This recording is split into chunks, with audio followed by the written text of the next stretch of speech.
Corretor amigo, corretora amiga.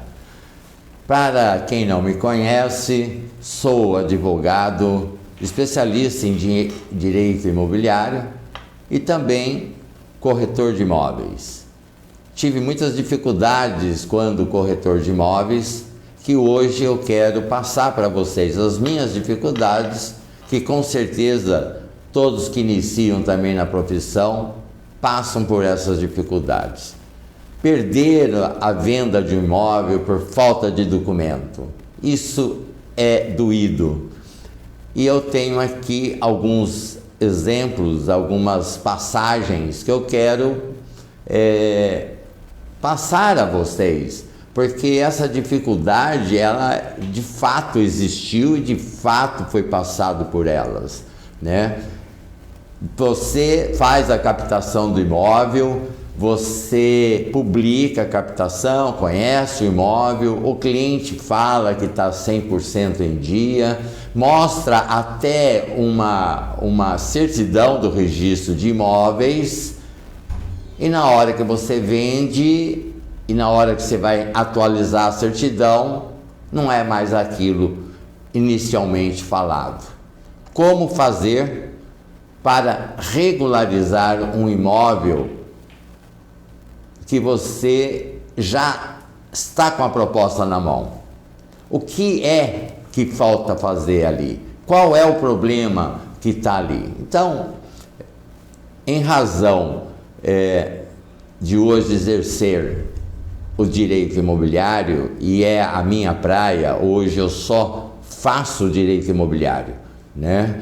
Eu tenho uma série de casos para ser contado, falado, e eu vou preferir sempre contar um caso prático, em razão de ter vivenciado isso e passar para você essa experiência, como eu resolvi e como o direito me auxiliou em resolver esses problemas, tá?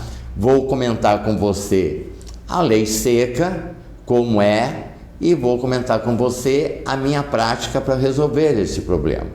Vou comentar com você um caso, um cliente. Eu tenho uma pequena carteira de locação. Esse imóvel alugado, o cliente chegou a mim com a documentação querendo regularizar o documento. Minha surpresa, um lote de esquina inteiro de 10 por 50. Há muitos anos atrás, o pai dele, com um amigo do trabalho, compraram esse lote de 10 por 50. Dividiram meio a meio. Um ficou com 10 de frente por 25 de fundo e o da rua lateral ficou com 25 por 10 de fundo. O amigo construiu no lote de 10 por 25 e ele, pai do meu cliente, construiu no de 25 por 10 um sobrado com um imóvel embaixo e outro em cima, a qual eu administro a locação desses dois imóveis. Primeira coisa, fazer o desmembramento do lote. Mas tanto o amigo do pai dele quanto o pai dele já faleceram há muitos anos.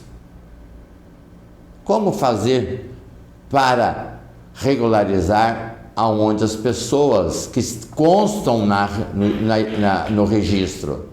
Então vejam vocês, 2 proprietários no registro, cada um com fração ideal de 50%.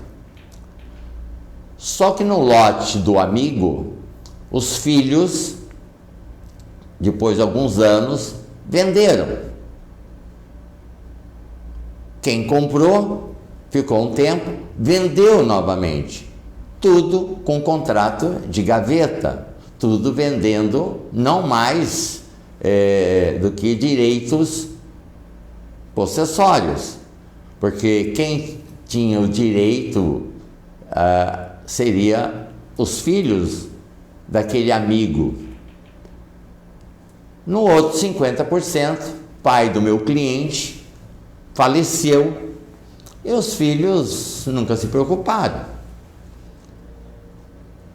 Passa-se os anos e agora eles precisam, porque eles querem vender o imóvel para dividir entre os 3 irmãos e querem regularizar o imóvel, até porque imóvel regularizado é muito mais fácil fazer a venda. Primeiro, que pega o valor justo. Segundo, que você consegue financiar o imóvel, né? Hoje, cada 10 imóveis, 7 é financiado. Então, nessa proporção, vale a pena sim regularizar o imóvel. Nessa questão, a gente resolveu 2 caminhos distintos. O imóvel de 10 por 25 não teve outra alternativa de que não sair por uso capião. Não havia outra, porque é importante que você, colega, corretor, que saiba que a última opção na regularização de imóvel é a posse. No caso dessa, é uma posse sadia. Existe uma sequência de tradições, existe um histórico de passagens, todas elas documentadas.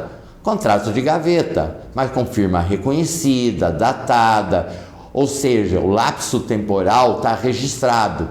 Dessa forma, além das testemunhas, vizinhos e tudo mais, dessa forma, existe como entrar e pedir o uso capião extrajudicial ou judicial.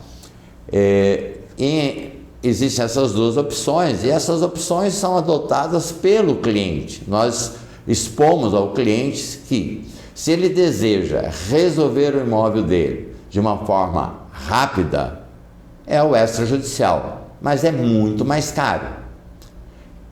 E pelo judicial vai levar 4 anos, 5 anos, mas é bem mais barata.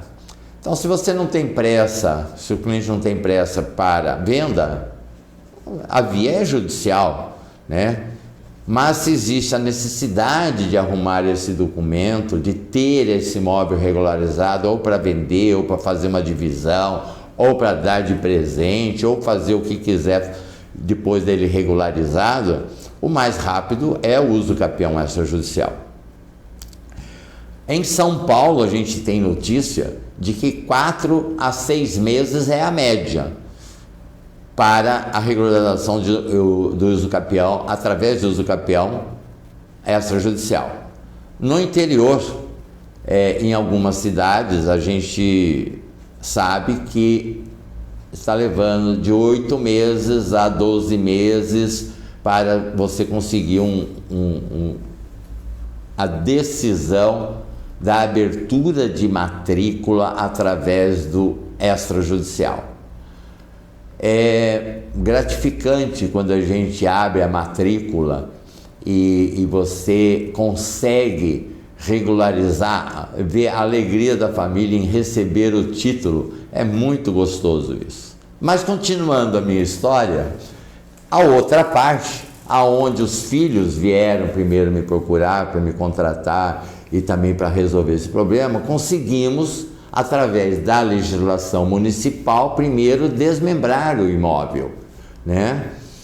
Depois fizemos uma sobrepartilha, porque esse imóvel não foi arrolado no inventário, e resolvemos também de uma maneira mais rápida até do que o uso capião. Então veja, o corretor tem necessidade, na hora de fazer uma captação, quando a gente começou falando da captação, ele tem necessidade de verificar a documentação do imóvel. O imóvel está irregular em alguma coisa, é fácil de resolver. Algumas coisas rápidas, algumas coisas levam um pouco mais de tempo. É uma questão de levantar documentação.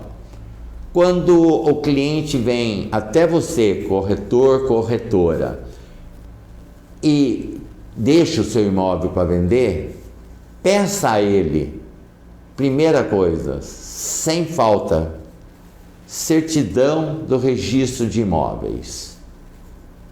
Ah, mas não está no meu nome. Opa! Eu posso vender o seu imóvel. Você pode falar isso para o cliente. Eu vendo o seu imóvel, mas eu preciso saber como ele está. Porque o cliente que vai comprar precisa saber. O seu imóvel dá financiamento? Tem problema para financiamento? Ou às vezes até, quando você, já aconteceu comigo, do imóvel está totalmente irregular. Tirei certidão da pessoa, mas quando eu fui tirar, feito a venda, realizado, aceito a proposta, quando fomos tirar a documentação do vendedor, nós tínhamos problema com a pessoa do vendedor, né? E isto parou a venda na hora, no ato, por conta do problema que havia com o vendedor do imóvel. Veja, regularização, o imóvel regular, beleza. Documentação da pessoa, fica difícil para o corretor pedir tirar também as documentações pessoais. Tem o seu custo. E eu sei, corretor que luta com a dificuldade do dia a dia em ter que tirar todas as certidões, né? São várias as certidões pessoais, muito mais do que as do imóvel. O do imóvel, nós vamos para o registro de imóveis, tira uma certidão, média de 60 a 70 reais, dependendo do tipo da certidão, e vai até o prédio da prefeitura. E hoje, com a internet, nem mais precisa a prefeitura, que se o imóvel estiver totalmente regular, com os seus pagamentos em dia, você puxa a certidão também da prefeitura referente àquele imóvel, e você tem a situação do imóvel. Da parte pessoal do vendedor, em regra geral, depois que você tem a proposta e o aceite, é que você vai buscar fazer a pesquisa. E aí, depois de todo o trabalho, captar, publicar, levar o cliente, colocar no site, colocar em portais, e aí você consegue tirar a proposta, o vendedor aceita, vamos buscar toda a documentação, aí você tem a surpresa, né? Como resolver essas surpresas? Essa é a minha proposta de trabalho, essa é a minha proposta de levar para vocês esse esclarecimento. Veja, o nosso nome do nosso site, do nosso domínio, não é à toa que se chama Corretor Esclarecido. O corretor não tem que ser nenhum expert em nada, mas ele tem que saber o mínimo em relação à documentação, né? E no Corretor Esclarecido, a nossa proposta é fazer com que o meu amigo corretor, a minha amiga corretora, que por anos e anos já fui, há muito tempo, a título só de curiosidade, o meu CRES é o 39.990, ou seja, já faz muito tempo que eu pratico corretagem de imóveis, tanto na locação, que a gente tem a nossa carteira de locação, como na compra e venda de imóveis, e assessorando também. Hoje nós trabalhamos basicamente com regularização de imóveis, zona urbana e zona rural. A zona rural, não vamos entrar aqui hoje falando nada sobre zona rural, porque ela é bem diferenciada em relação à zona urbana. Não que seja mais difícil, mas ela exige um pouco mais de conhecimento em razão de outros institutos e órgãos envolvidos, né? E então ficará para um próximo áudio, um próximo vídeo, a explicação sobre regularização de imóvel urbano. Mas como estava dizendo você, contei a história de um cliente nosso aqui na administradora de imóveis. Ele, sabendo que eu regularizava imóveis, ele aproveitou e colocou, já está regularizado o imóvel dele, de uma maneira até que foi barata, não precisou envolver justiça, bastou apenas a gente fazer uma sobrepartilha, uma solução rápida. Veja, nem todo imóvel irregular é difícil de ser resolvido. Olha, eu tenho aqui uma matrícula em mãos em que eu quero acreditar que o colega corretor, corretora, já teve uma matrícula em mãos de um registro de imóveis. No preâmbulo é feito a descrição do imóvel, do objeto que está sendo vendido. Que bacana! Você está vendendo uma casa. Você pega a matrícula, vê a descrição do imóvel, do terreno. 10 por 50, 15 por 30. Está lá a descrição. Mas você está vendendo um imóvel, um belo imóvel. Um imóvel bem localizado.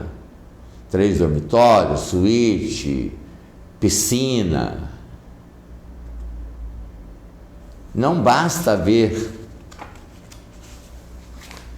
a última registro que está no nome daquela pessoa que está vendendo. Aquele imóvel, e isso acontece muito, gente. Por isso que eu digo que o corretor tem que ser investigativo, tem que ser curioso, tem que pegar a matrícula.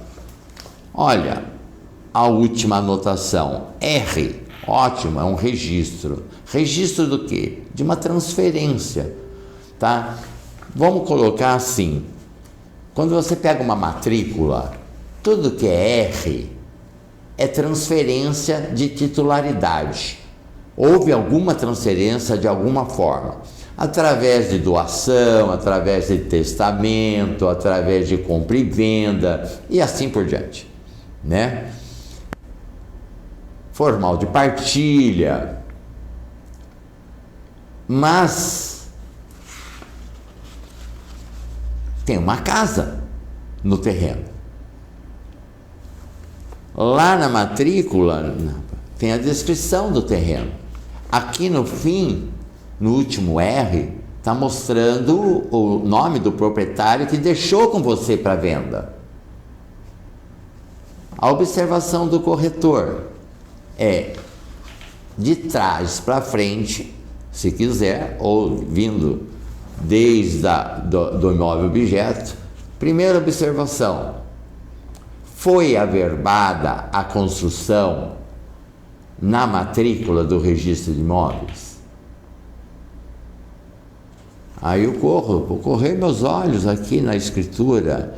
Ah, está aqui a averbação. Tal número do habite, tal número e valores que a prefeitura forneceu. Está aqui a certidão da prefeitura.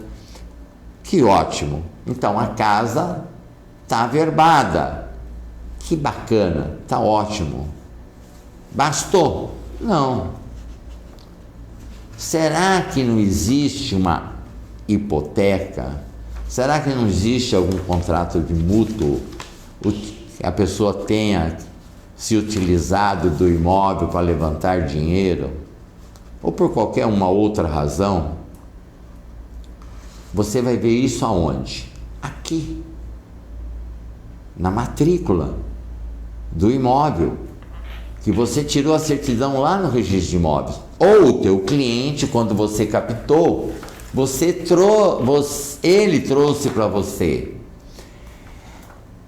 Em regra geral, o cliente é leigo no assunto.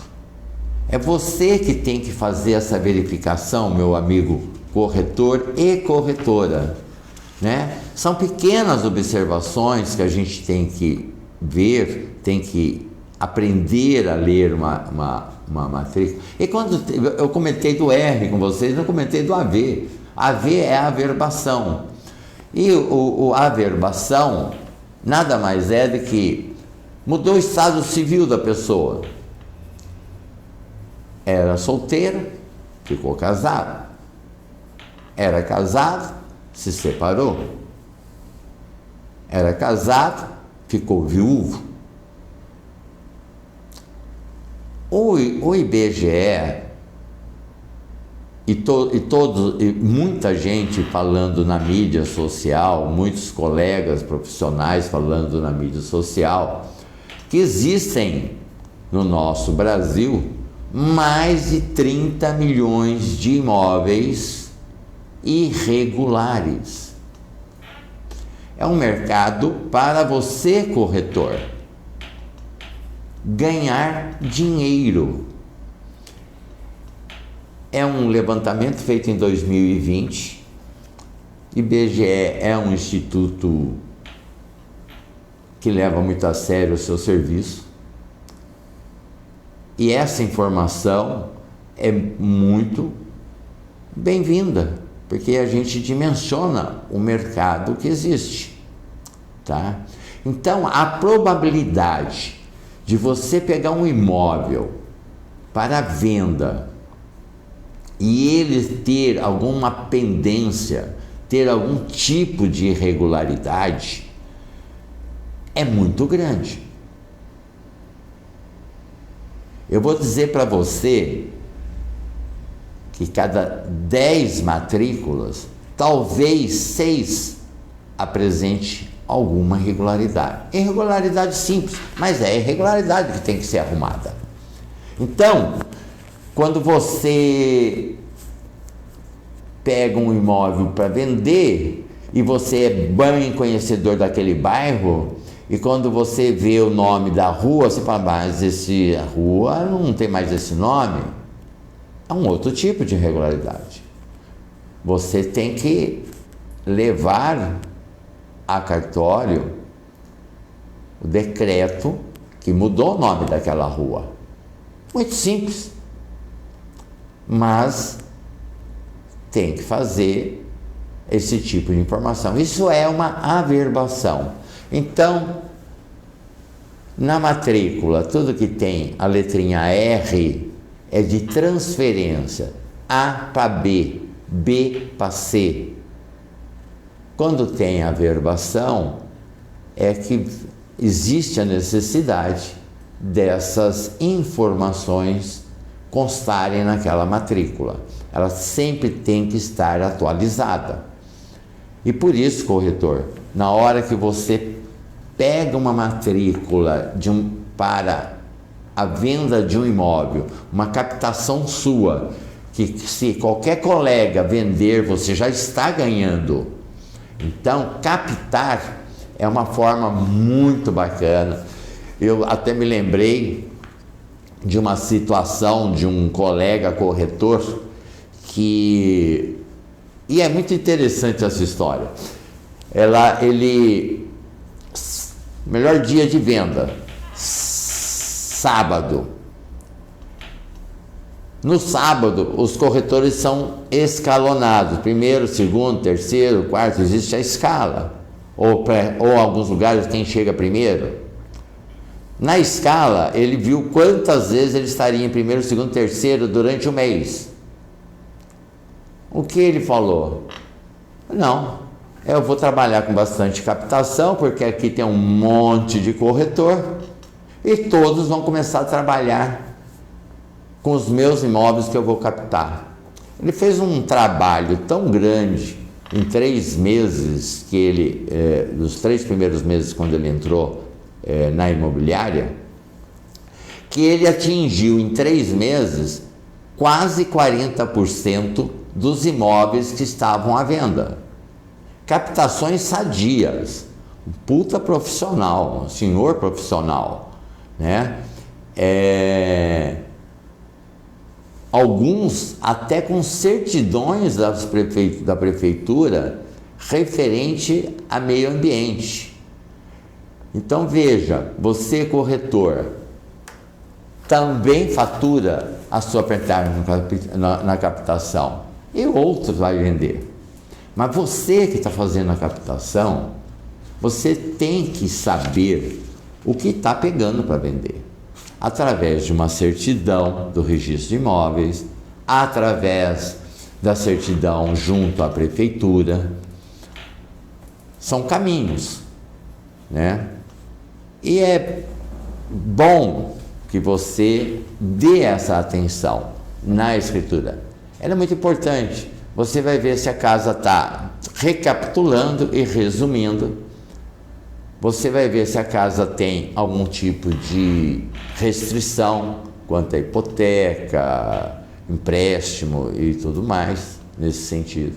Você vai ver se está no nome de quem está te passando a captação. Você vai ver se a casa foi averbada, entre outras coisas, né? Às vezes o imóvel tem uma casa e é 2 lotes, como já ocorreu comigo. Um lote estava regular e o outro lote não estava. A casa foi construída num lote e a piscina em outro, né? A piscina, ela necessita também de aprovação junto à prefeitura. Ela também necessita também de alvará de construção. Existe habite, existe cobrança sobre isso e faz parte também de área computável para IPTU, na grande maioria dos municípios. Falando em município, é importante que vocês saibam que nós temos 3 esferas, a municipal, a estadual e a federal. A lei de registro público é uma lei federal, ou seja, o que está irregular aqui no estado de São Paulo também é irregular na Bahia, no Pará, porque o que regula é uma lei federal. Em relação ao município, em zoneamento, o que regula é a lei de zoneamento de ocupação de uso de solo municipal. É verdade que essa lei é regulada por uma lei federal, conhecida também como Estatuto da Cidade. Para aquele corretor que é curioso, aquele corretor que gosta de participar nos caminhos, nas decisões que a cidade está seguindo, é um assunto muito interessante. Particularmente, eu adoro falar sobre planejamento urbano e numa outra oportunidade, com certeza, eu vou passar para vocês algumas curiosidades sobre planejamento urbano, que é também uma lei federal, que é o Estatuto da Cidade. Nenhum município pode sair fora dessa legislação federal. O plano diretor da sua cidade segue o Estatuto da Cidade, a lei federal, a lei maior. E como o nosso propósito, o nosso nome do nosso canal é Corretor Esclarecido, eu quero te trazer informações que vão melhorar, vão contribuir, vão te trazer novidades ou uma forma diferente de olhar para aquele tipo de problema. Encontrou alguma irregularidade? Calma, vamos ver o que é, vamos conversar com quem possa te orientar. Em regra geral, o registro de imóveis orienta muito bem o corretor. O registro de notas, aonde se passa a escritura pública, também tem um pessoal que costuma orientar os corretores. E existem hoje outros meios, internet, né? Então eu quero falar sempre com o corretor, com a corretora, que quer ficar mais esclarecido sobre a sua profissão e sobre a sua forma de conduta proativa. Eu creio e acredito firmemente que nós estamos aqui com um propósito maior. Nós temos que nos evoluir, não só como pessoas, mas como profissional também. E nesta área, eu não tenho dúvida, o corretor tem que ser esclarecido. Agradeço a sua atenção e espero vê-lo num próximo áudio.